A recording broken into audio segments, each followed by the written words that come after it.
Eli tänään me teemme tällaisen helmiliskon.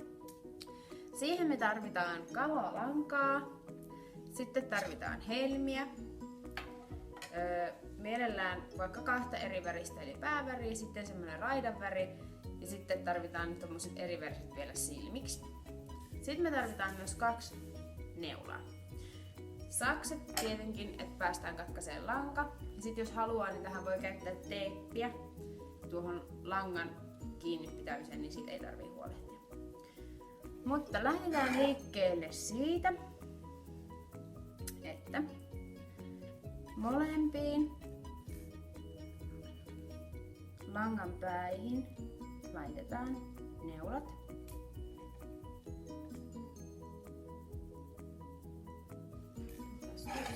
Ylimääräistä pois.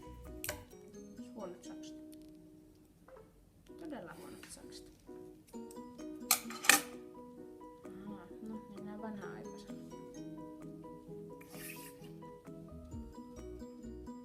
Eli nyt meillä on neulat molemmissa langan päissä. Jos me haluttais, niin se teippi kannattaisi laittaa tähän kohtaan näin, niin sit se ei pääse karkaamaan. Mutta tämähän lähtee siis siten rakentumaan, että lähdetään tuolta kuonosta liikkeelle. Eli siihen me tarvitaan 1 helmi. Ja otetaan tuo päävärihelmi eli sininen. Pujotetaan se ensimmäisestä neulasta läpi. Sen jälkeen pujotetaan se toiselta puolelta. Eli äsken mentiin helmen tuolta puolelta toisella neulalla, niin nyt mennään sitä vasten. Ja läpi ja sitten kiristetään. Ja se jäi sinne ja sinne tulee tommonen lenkki tuosta langasta. Sitten meidän kuonossa on 2 helmeä. Eli pujotetaan 2 helmeä tuohon. Se on helpompi vetää tuosta lankaa asti tuo läpi, kun nuo neulat saattaa ottaa kiinni toisiinsa. Kiristetään. Noin. Seuraavaksi tulee silmät. Eli ne on tuolla reunoilla. Eli reunaan musta, keskelle sininen ja reunaan taas musta helmi. Vedettiin tuohon langan puolelle ja taas mennään vastakkaiselta puolelta läpi toisella.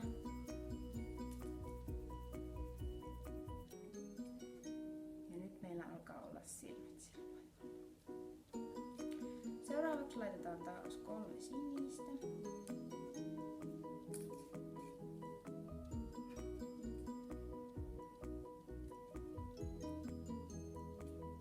Läpi. Sitten tulee kaula. Nyt meillä on jo pää valmis ja kaulaan tulee 2 helmiä. Tekniikka on koko ajan sama. Voi vähän kiristellä niiden mukaisesti. Seuraavaksi alkaa muodostua vartalo. Ja kaulan jälkeen me laitetaan taas 3 helmeä.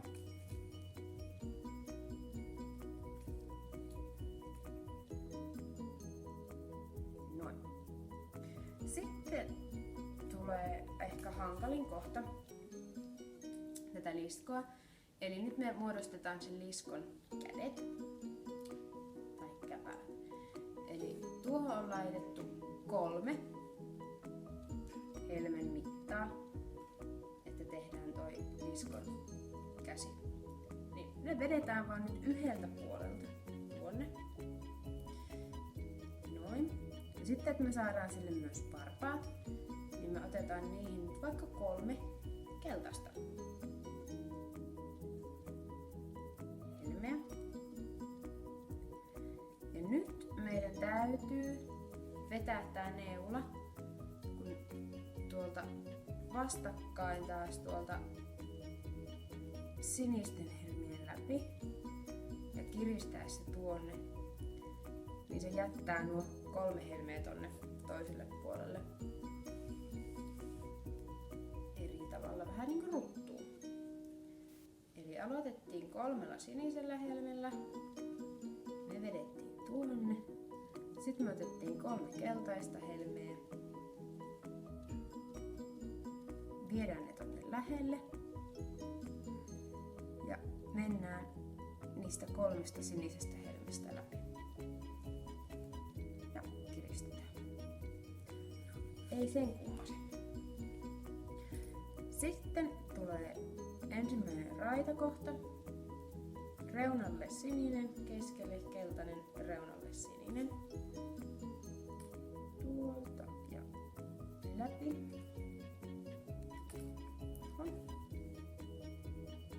Pitää varoa, ettei tuu solmuja. Sitten laitetaan reunalle 1 sininen, keskelle 2 keltaista. Ja reunaan taas 1 sininen. Yhteensä 4 helmiä. Kiristys. Otetaan tämmönen keskelle. Toispuoleinen lisko. Tehdään samalla tavalla toinen kerran. Me saadaan vähän massaa tähän meidän liskoon, ettei ole mikään anorektikko lisko. Tuolta.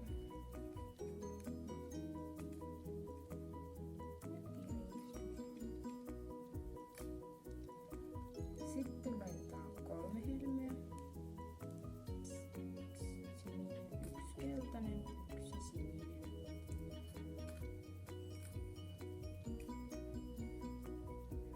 Kiristetään. Ja siinä on meidän keskiraita valmiina. Sitten laitetaan 3 sinistä. Lähes karkaa. Tuo tuhma helmi.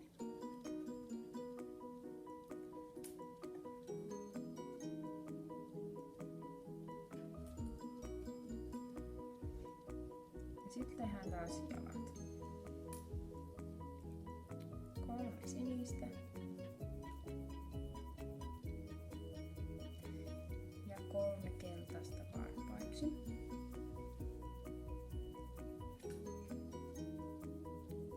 Mentiin läpi niistä sinisistä.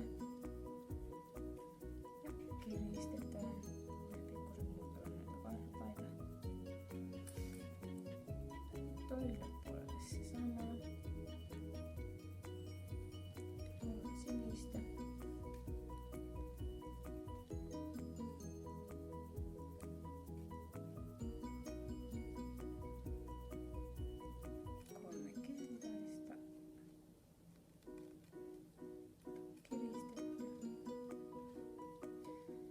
Sitten meillä on jo jalat valmiina. Enää meidän liskolta uupuu häntä.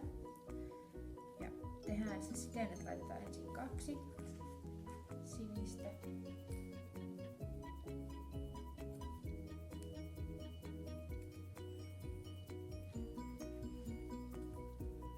Tehdään samalla tavalla toisen kerran.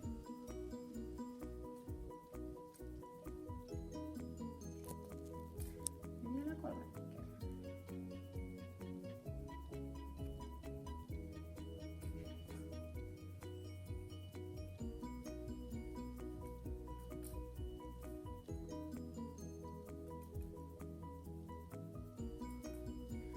Sitten me laitetaan vielä 1 kerran.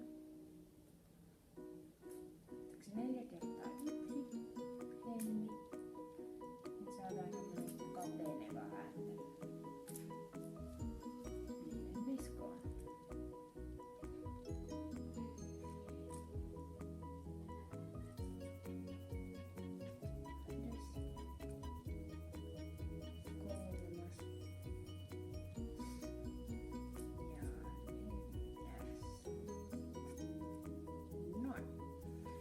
Meidän tyttölisko on saanut polvaistavan.